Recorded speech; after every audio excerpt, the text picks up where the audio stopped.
On July 14, 2025, at exactly 9 p.m. Eastern Time, the Federal Reserve quietly flipped a switch that rewired the entire plumbing of the United States dollar. FedWire, the system that moves $4.65 trillion every single business day, abandoned its proprietary 50-year-old messaging format and migrated to ISO 20022. Not a pilot, not a test, a single day, hard cutover. Every wire, every bank, every transfer. New language, new rails, new standard. And what did the price of XRP do that day?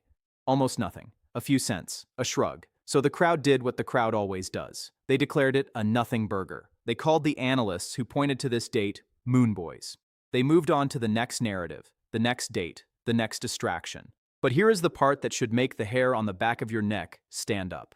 In the 11 months since that switch was flipped, Ripple filed for a national bank charter, applied for a Federal Reserve master account, BlackRock crossed thresholds nobody talks about, and the SEC chair himself stood on national television and said tokenization is the future of US securities. These events look disconnected. They are not. They are the same event, executed in sequence, by the same architects, on the same timeline. What I am about to walk you through is not being explained to retail investors the way it should be. The world saw the headline and missed the signal. Let me pull back the curtain. Today we decode what actually happened when FedWire went ISO 20022, why Ripple's bank charter is the second move in a three-move chess game, and what the math says about the position the smart money has already taken. No hype, no price predictions with dates attached, just the structure. Let's jump in. Let's start with the hard truth. Roughly 95% of people watching crypto are staring at candles and missing the entire renovation happening underneath the building. If you're wondering why XRP didn't moon on July 14th, you need to understand something the retail crowd has fundamentally backwards. ISO 20022 is not a catalyst. It is a prerequisite. It is not the explosion. It is the wiring being laid before the explosion is even possible. Here's what most people don't grasp. The old FedWire format, FAIM, was a closed dialect. Picture a 50-year-old telephone system where every bank had to speak a custom language that no other global system understood. Cross-border, translation layer, settlement, translation layer, compliance data, stripped, lost, or manually re-entered. That friction is exactly why the global payment system bleeds an estimated $120 billion per year in operational costs.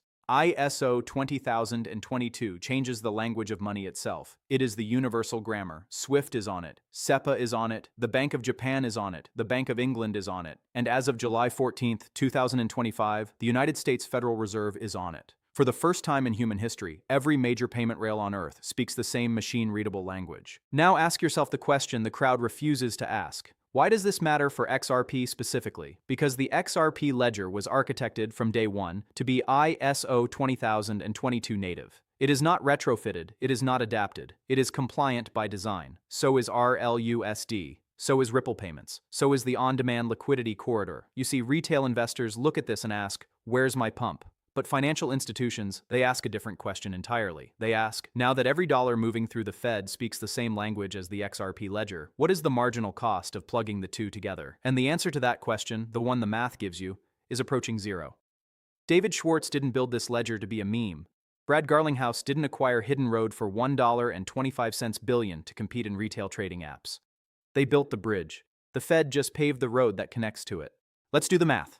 The math that the crowd ignores because it doesn't fit on a chart. FedWire processes $4.65 trillion per day. Annual volume sits at roughly $1.2 quadrillion. FedNow, the instant settlement layer that also migrated to ISO 20022, currently handles about $540 million per day, with over 1,400 participating institutions across all 50 states. That participant number has nearly tripled since launch. Now layer in the global picture. Cross-border payments, $150 trillion annually. Forex daily turnover, $7.5 trillion. Nostro Vostro accounts. The pre-funded reserves banks park around the world just to make payments work. Hold roughly $27 trillion in trapped idle capital. $27 trillion sitting in foreign bank accounts earning nothing. Just to grease a system that ISO 20022 plus a neutral bridge asset makes obsolete. Here is the math that should stop you in your tracks. XRP has a fixed cap of 100 billion tokens. That number never grows. Roughly 55 to 57 billion are in circulation. Every transaction on the ledger burns a fraction of a token, small but permanent.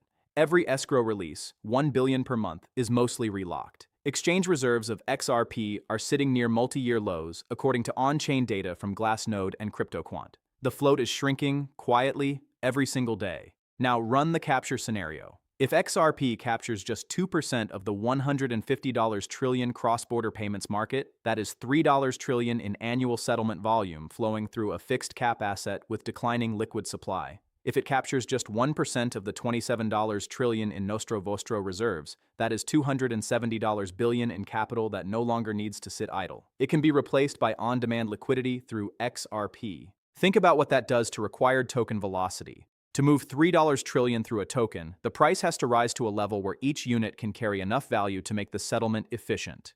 This isn't a prediction. It is a requirement of the math itself. Higher price means fewer tokens needed per transaction, means less slippage, means more institutional volume, means higher price. It is a feedback loop, and it does not run on hype. It runs on plumbing. If you have a problem with these numbers, you don't have a problem with me. You have a problem with the laws of physics and finance. While retail investors were panic selling because July 14th didn't deliver a green candle, the institutional signal has never been louder. You just have to know where to look. Ripple filed for a national bank charter with the Office of the Comptroller of the Currency. Let me explain why this is not what the headlines made it out to be. A national bank charter is not a marketing move. It is a regulatory keystone. It allows Ripple to apply for a Federal Reserve master account. A master account is the single most exclusive piece of financial infrastructure in the United States. It means direct access to the Fed's balance sheet. It means Ripple can settle dollars directly into FedWire and FedNow without an intermediary bank standing between them and the Federal Reserve. Ask yourself this brutal question. Does a company gamble a national bank charter application, a process that takes years, costs millions, and triggers comprehensive regulatory examination, without legal certainty about its core asset? Absolutely not.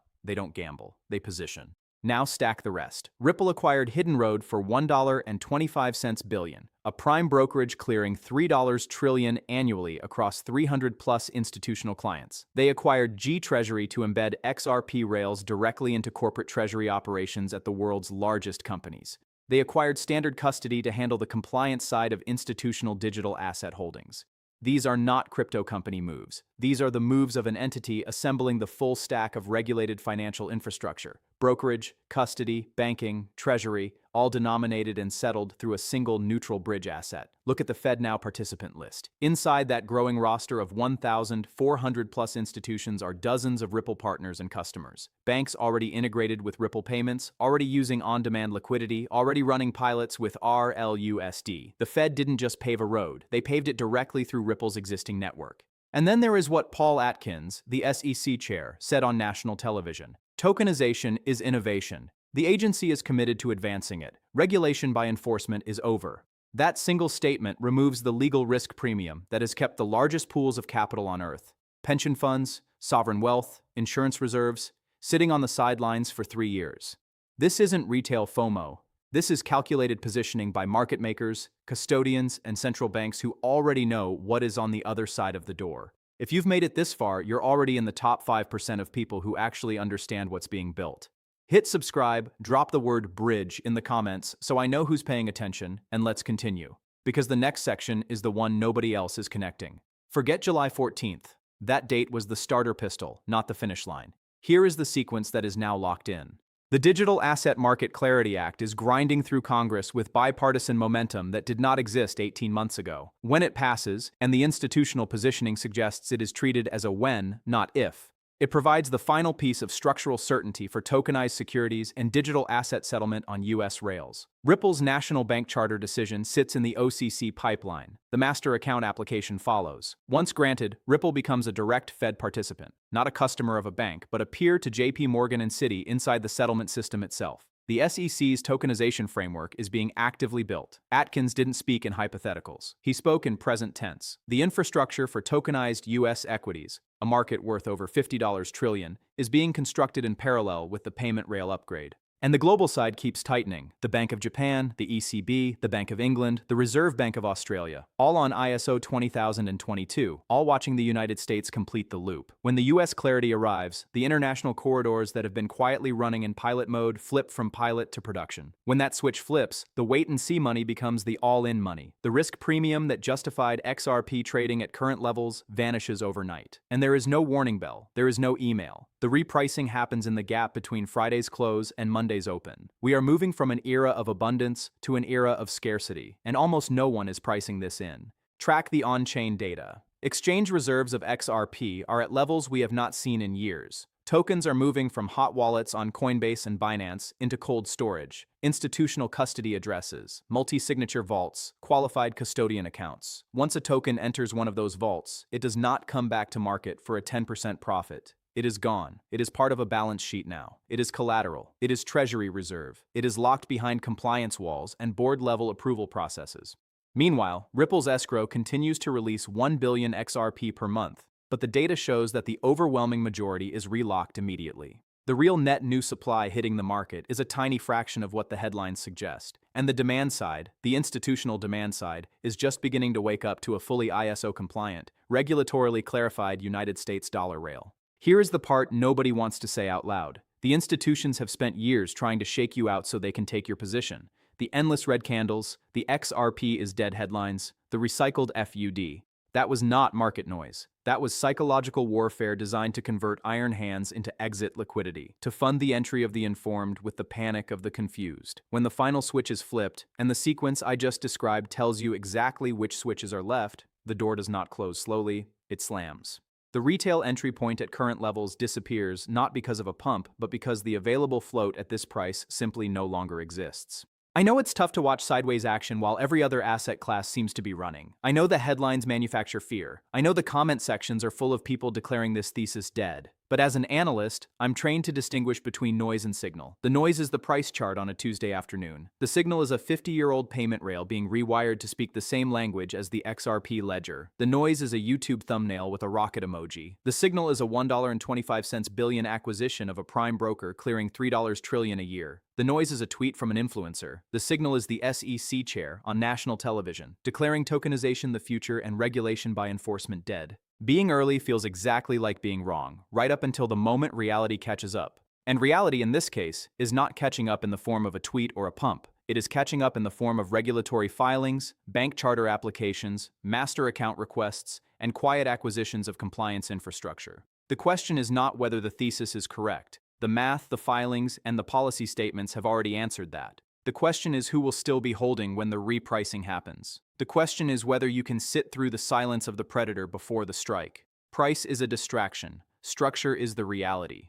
July 14th was not the event. July 14th was the day the United States finished laying the foundation. The building goes up next. The bank charter, the master account, the Clarity Act, the tokenization framework, these are the floors. And by the time the building is visible to the crowd staring at candles, the entry-level units will already be sold. History does not reward comfort. It rewards those who pay attention when the room is quiet. In a market fueled by emotion and noise, we thrive on data and composure. Knowledge is the only hedge. Stay sharp. Stay positioned. The math doesn't lie, and the system is almost complete.